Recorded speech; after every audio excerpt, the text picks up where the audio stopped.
you have a packet of them? Okay.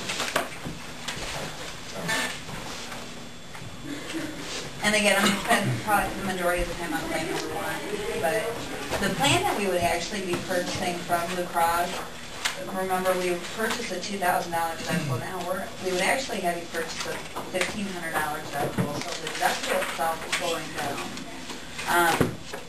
But if you remember, the most that the deductible is capped at twice per family right now. This plan is actually capped at 3 times, which simply means there can be 3 people in the family that can have a deductible of $1,500, so you're not going to exceed $4,500. But right now it's $2,000, not to exceed $4,000. So we're increasing really that liability by $500 per person. Yeah, we made some adjustments to offset that. But the thought process behind it is, how often is there a family that they actually have 3 people in the family that have a hospitalization or something that is going towards their deductible and meeting their out-of-pocket maximum every single year. You may have 1, you may have 2. You don't typically see 3 people in a family each year have those types of claims. So just kind of keep that in mind as we're walking through this. So what we did was we funded the plan, again, back to 10% co-insurance for the employees. This is actually a 70-30 plan, which it's a way for, again, Blue Cross's rates are lower when they have a plan where you are just picking up a percent of that co-insurance. Again, a little bit different, but overall, the added liability per person is only $500. Do you guys have questions about the graph? I don't want to go over it, but if I don't want to skip over it. If it needs additional explanation, it should be very similar to what you guys are used to. And I want to be clear for sure that what the changes might be effective to the employee. To the employee, and then also our risk as the employer. Yep. That we highlighted in red the changes to the employee. Right now, there is not a separate deductible for the prescriptions, and we would actually reimburse the employees for that deductible. It's $100. Excuse me. Oh, this might be easier to at least see the change on Blue Cross's. Do you have that colored sheet that they had? Where would it be? No. I'm not sure. I think I've seen it though. Yeah, I know you've seen it. There. Okay. It's behind tab 3. 3 and several pages in. I think just 1 page. This will give you a little visual of what the Blue Cross plan is. Okay. It's the very last plan.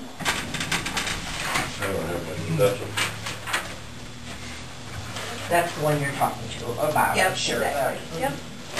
And so there's a separate deductible of $100 per person. Again, and this one actually not to exceed 2 times per family. So if I have a prescription that is brand name, the deductible is way for generic, and let's say it costs $150 retail.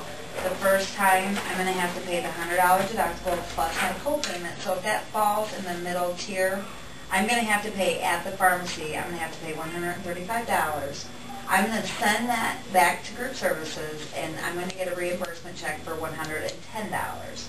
That brings me back to that drug, what fell in the middle section, and I'm only going to pay my $25 co-payment. Like we're currently doing. Right. Yeah. And employees are already used to getting a $10 check for their brand name drugs right now. This would just simply be really at the beginning of the year.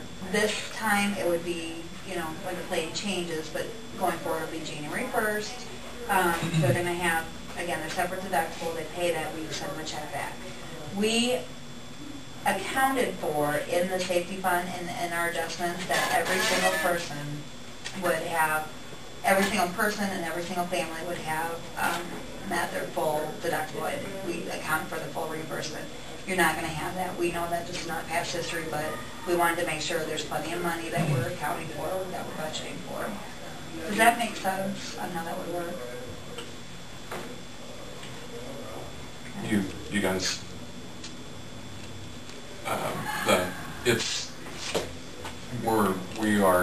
the only change directly to us as employees would be that we were going to have to send the claim in to be reimbursed for that $100 drug charge.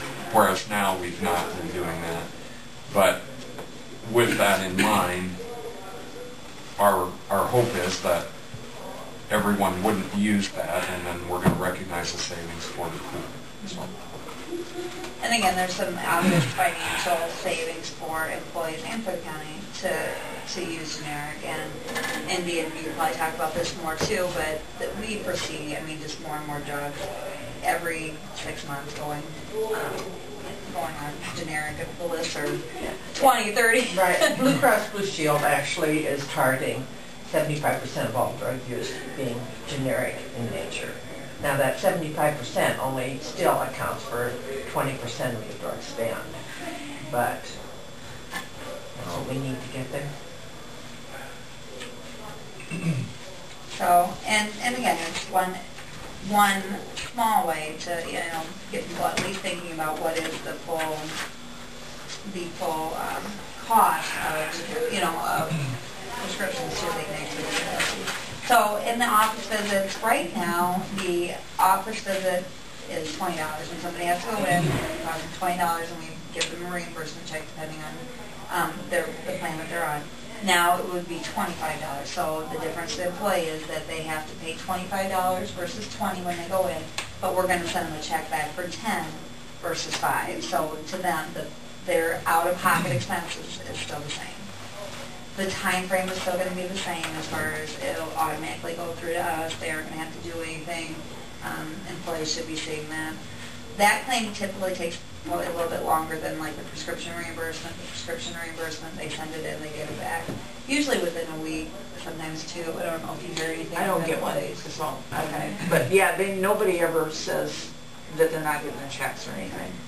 And as far as the office visit, we do wait for the full claim to come through, and then we send the employees a reimbursement check back. So sometimes that'll take a little bit longer. On the emergency room, the other change is right now the employees pay $150. We would have them pay $200 at the time of service, and then we'll send them a check back for, and I'm sorry, it's $100, not $150. Right now it's $100, so we would send them a check back for $100. Keely, is it typical? I guess I've not seen that the hospital bills that at the time of service. Collects the emergency room copay. Yeah, I guess I don't. think so. I don't think so. Okay, if they send a bill, then the doctor's office time of service, but emergency room generally and will they've not. kind of just gone to that locally time of service that the doctor's office wasn't. Yeah. Oh, okay. Perfect. Yeah, and if they don't, then really to the employees, it's going to be...